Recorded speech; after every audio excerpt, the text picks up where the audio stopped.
Oui, c'est une grosse opération dans tous les sens du terme, d'abord technique avec un vrai savoir-faire réunionnais et une collaboration entre collectivités, Sinor, Ville de Saint-Denis et le port.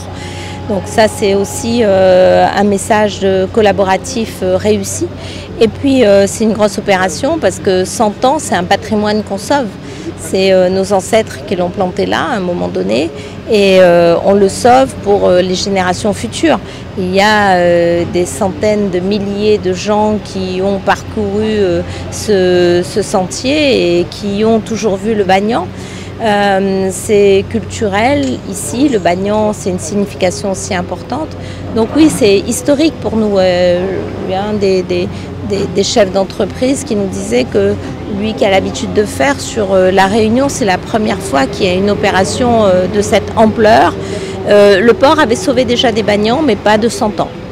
Qui reste en vie, tenace. Il a même, pendant ces quelques jours où il était hors sol, il a produit des petites racines. Et dans la coupe qui vient d'être faite des troncs, il y a encore de la sève. Donc il y a de la vie, il y a du sang. Et les petites racines en dehors sont encore sorties. Il y a de la résilience, c'est vraiment un symbole aussi qu'il ne faut jamais abdiquer. On aurait pu le couper, d'ailleurs on avait commencé à le couper.